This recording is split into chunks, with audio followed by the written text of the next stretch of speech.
حي على الفلاح.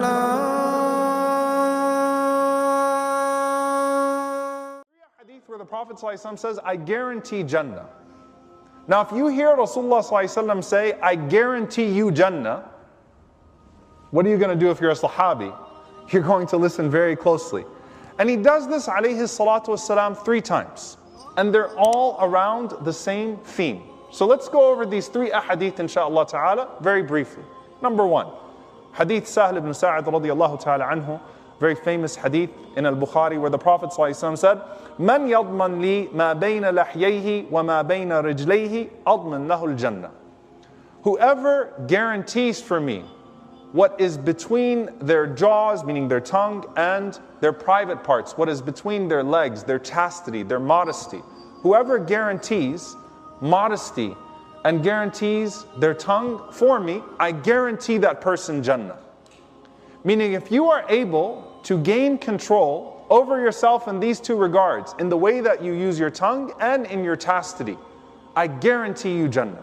SubhanAllah, when you look at the Quran, Allah Azza wa Jalla, as He describes the believers, Allah subhanahu wa ta'ala mentions عَنِ اللَّغْوِ مُعْرِضُونَ لِفُرُوجِهِمْ حَافِظُونَ, that they're people who guard their tongues and they guard their private parts, they guard their chastity.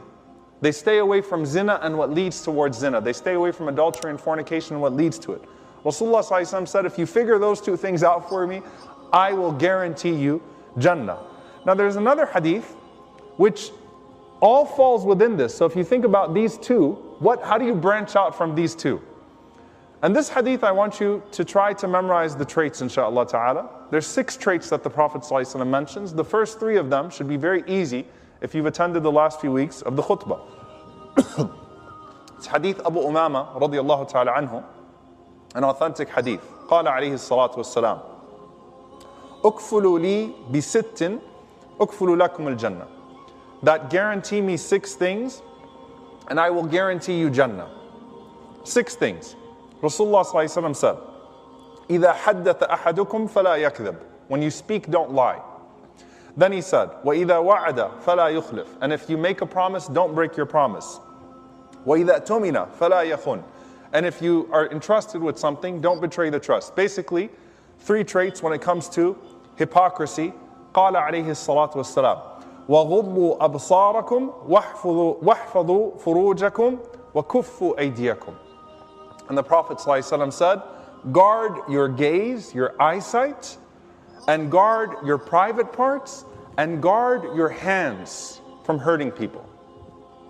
Interesting hadith. 6 traits. Rasulullah ﷺ said, if you have these 6 traits in your life, I will guarantee you Jannah. Now what's very interesting is that there are 2 fountains. The fountain of sidq, the fountain of truthfulness, and the fountain of hayat, which is modesty. And all of these traits are going back to the exact same 2 things if a person can maintain these things in their life. And you know what else the scholars mention? Is Rasulullah ﷺ would never say, I guarantee you Jannah, with something that was not observable. All of these traits are observable. If you're trying to make a serious claim with Allah subhanahu wa ta'ala to enter into Jannah, are you able to actually look through these 6 things and say that I am not guilty of harming in regards to these 6 things? Also, some of the ulama mention what? That when you look at these things that the Prophet ﷺ gives, they're all about restraint. And what does Allah Azza wa Jalla say? وَنَهَى النَّفْسَ عَنِ الْهَوَى فَإِنَّ الْجَنَّةَ هِيَ الْمَأْوَى. A person who's able to restrain themselves from their desires, they have Jannah.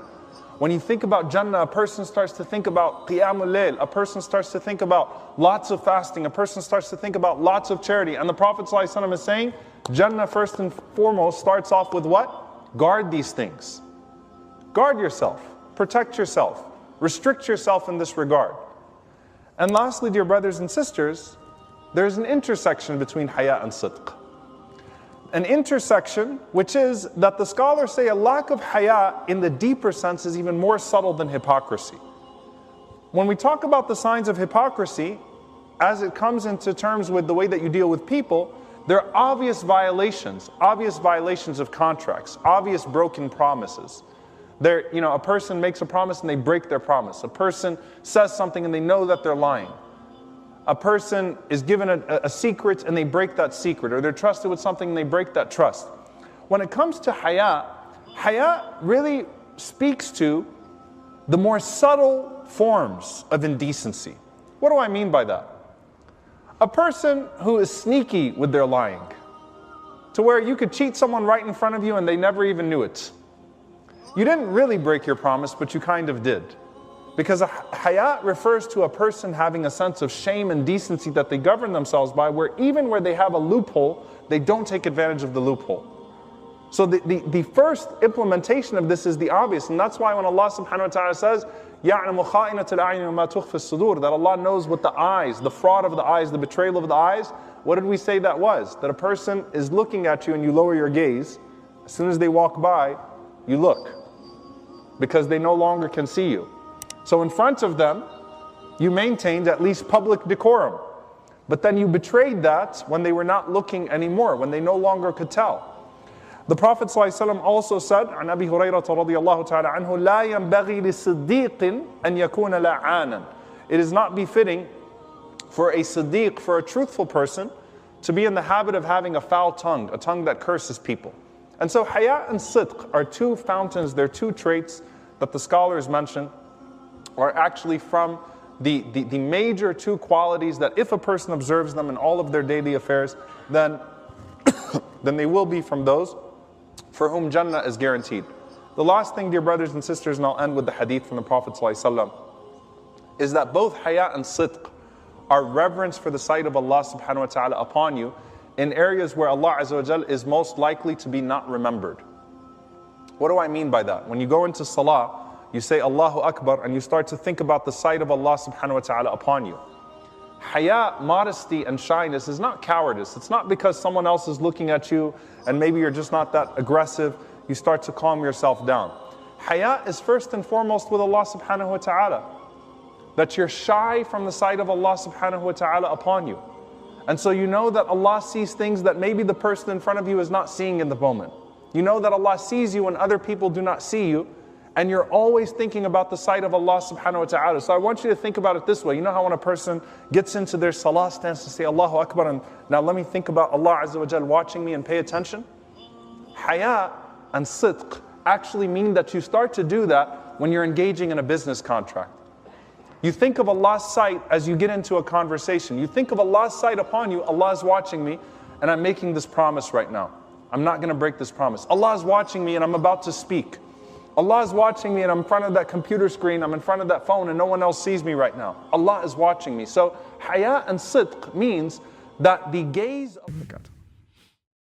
Assalamu alaikum wa rahmatullah. If you enjoyed this video, please do share it with friends and family. If you want to see more videos from this series, click on the box at the top. If you want to see other videos, click on the box at the bottom. And don't forget to hit the subscribe button. Thanks.